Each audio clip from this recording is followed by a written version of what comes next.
വെച്ചുകൊണ്ട് ജമാഅത്തെ ഇസ്ലാമിയെ എതിർക്കുവാൻ കൂട്ടുപിടിക്കാൻ പറ്റുന്ന വ്യക്തിത്വങ്ങൾ തന്നെയാണോ? ഇതാണ് വിശദീകരിക്കപ്പെടേണ്ടുന്ന ഒരു വശം.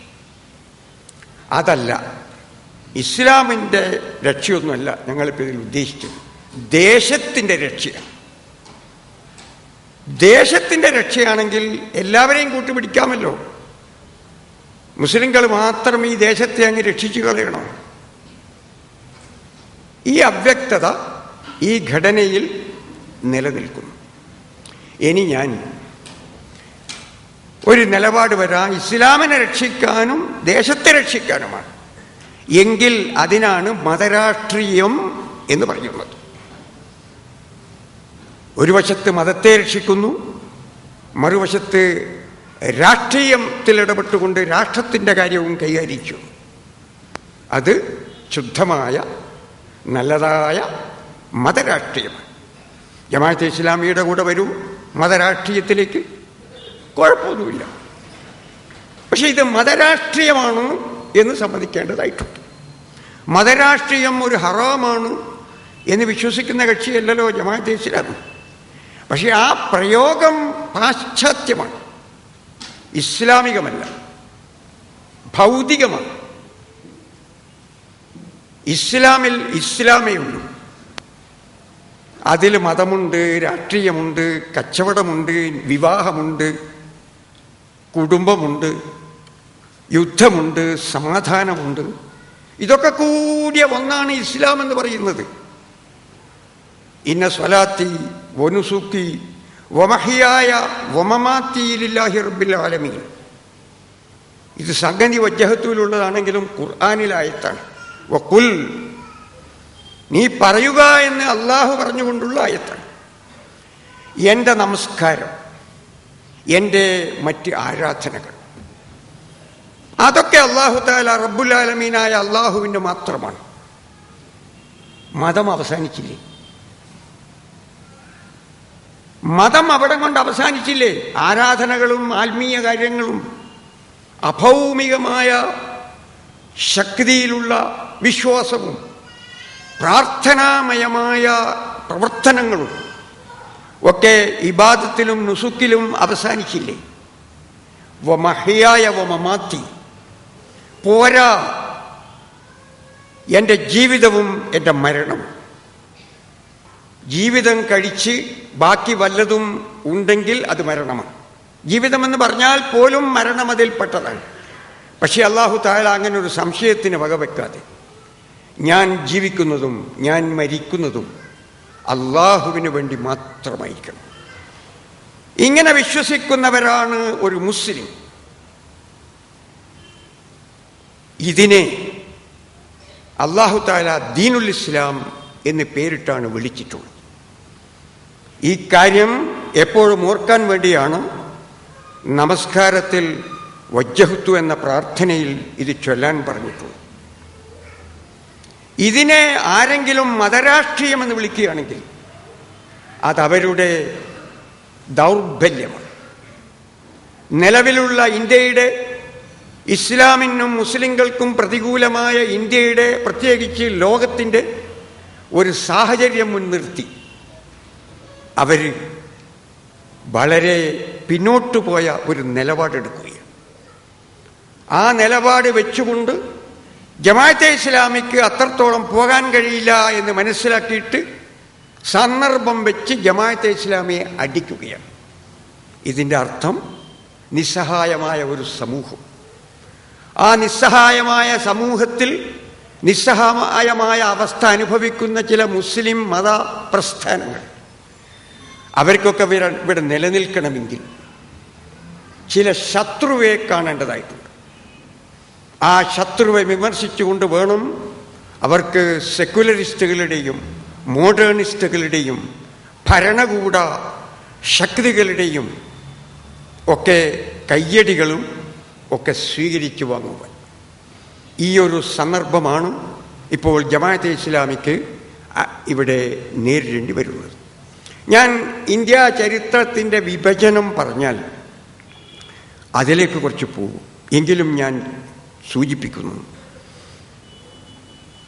ചരിത്രപരമായ വിഡ്ഢിത്വം എന്ന് ഏതെങ്കിലും ഒരു സംഭവത്തിനെ ഇന്ത്യൻ മുസ്ലിങ്ങളെ വെച്ചുകൊണ്ട് വിലയിരുത്താമെങ്കിൽ അത് ഇന്ത്യ രാജ്യത്തിൻ്റെ വിഭജനമായിരിക്കും.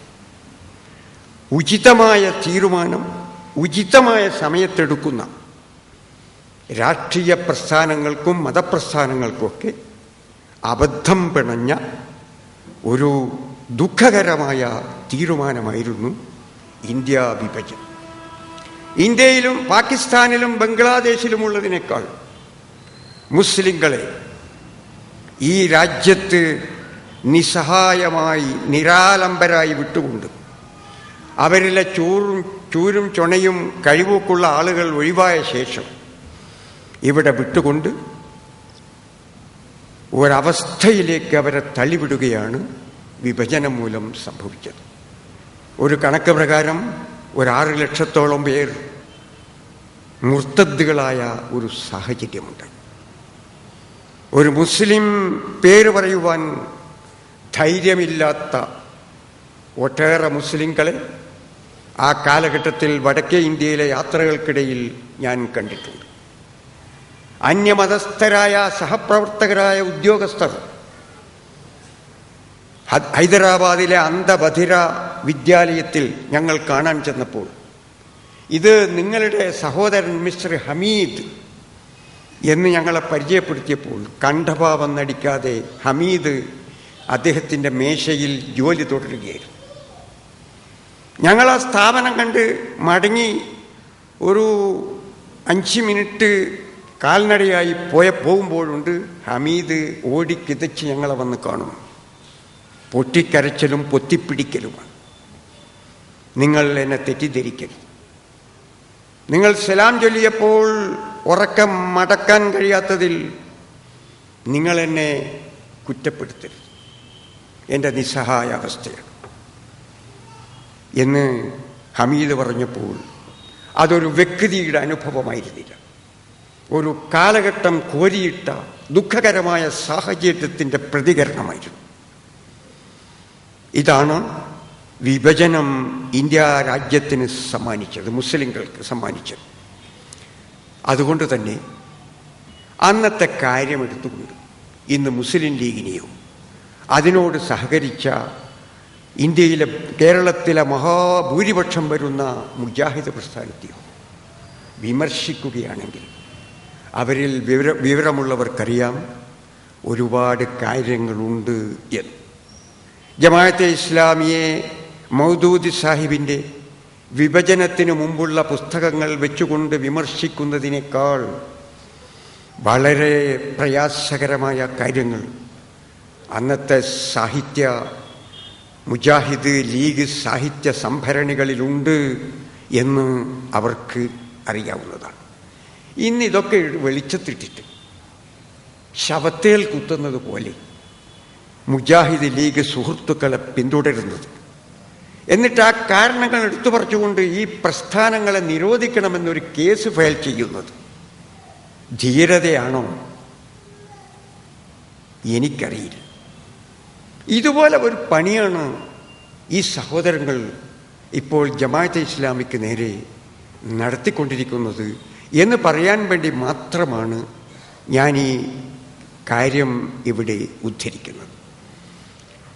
അന്നത്തെ സാഹിത്യത്തിൽ എന്തൊക്കെയാണ് വന്നിട്ടുള്ളത്, അത് വിഭജനത്തിൻ്റെ അല്പശേഷവും തുടർന്നിട്ടുണ്ട്. ഉദാഹരണമായിട്ട് ഇതേ സയ്യിദ് അബുൽ മൗദൂദി ലോക മുസ്ലിം ഭീകരതയുടെ ആൾ രൂപമായ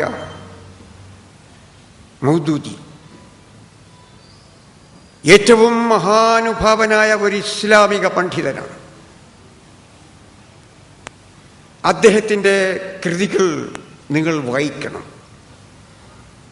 അദ്ദേഹം പ്രസിദ്ധീകരിക്കുന്ന തർജുമാനുൽ ഖുർആൻ എന്ന മാസിക എനിക്കിവിടെ മാറ്റത്തിന് സ്ഥിരമായി വന്നുകൊണ്ടിരിക്കുന്നുണ്ട്.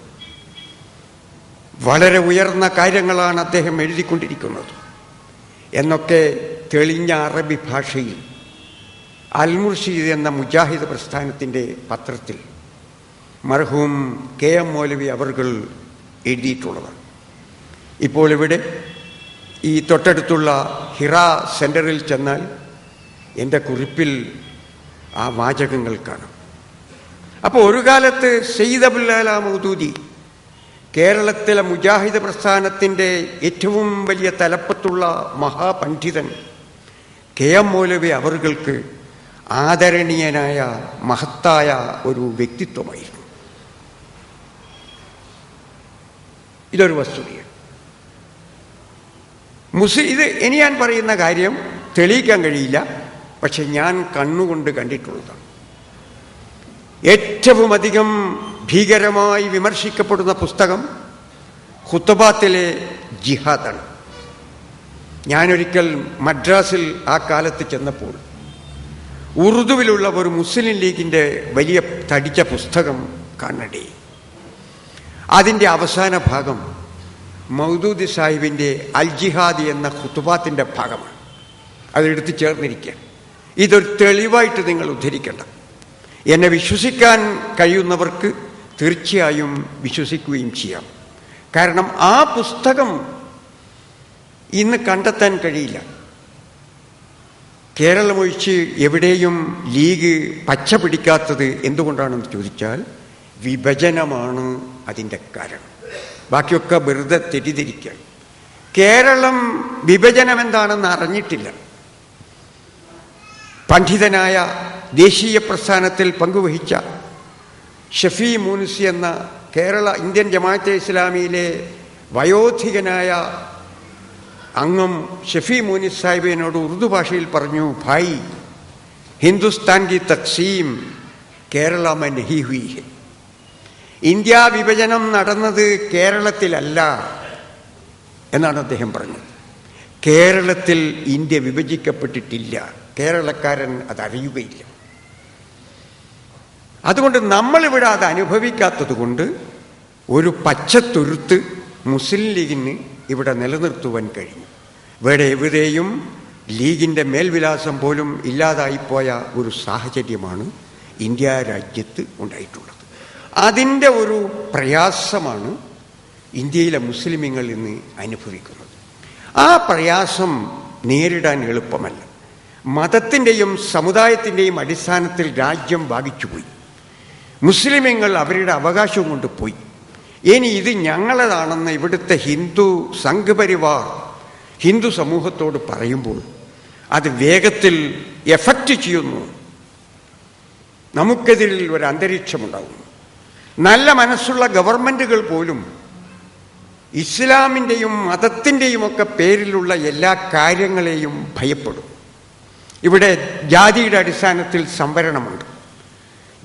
ജാതി സംവരണമുള്ള വിഭാഗങ്ങളെക്കാൾ പിന്നോക്കാവസ്ഥയിലാണ് മുസ്ലിങ്ങളെന്ന് സച്ചാർ കമ്മീഷൻ റിപ്പോർട്ട് രേഖപ്പെടുത്തുന്നു. എന്നാൽ പോലും മതത്തിൻ്റെ അടിസ്ഥാനത്തിൽ ഒരു സംവരണം ഇന്ത്യ രാജ്യത്ത് പാടില്ല.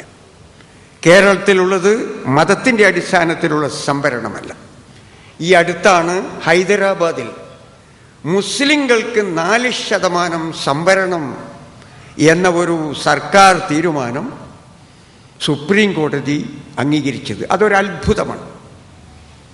അപ്പം ഇതൊക്കെ ഈ രാജ്യത്ത് നമ്മൾ അനുഭവിക്കുന്ന ഒരു അവസ്ഥയാണ്. ഇങ്ങനെയുള്ള അവസ്ഥയിൽ ഒറ്റപ്പെട്ട ചില തീവ്രവാദികൾ, വഴിപിഴച്ചു പോയ ചില ഭീകരവാദ പ്രവർത്തനമുള്ള യുവാക്കൾ നമ്മുടെ സമുദായത്തിൽ മൊത്തത്തിൽ ഉണ്ടാകാമെങ്കിലും ആ ഒരുത്തനോ ഒന്നോ രണ്ടോ ആളുകൾക്കോ വേണ്ടി ഒരു സമൂഹത്തിലെ മുഴുവൻ യുവാക്കളും സംശയത്തിൻ്റെ മുൾമുനയിൽ നിർത്തപ്പെടുകയാണ്.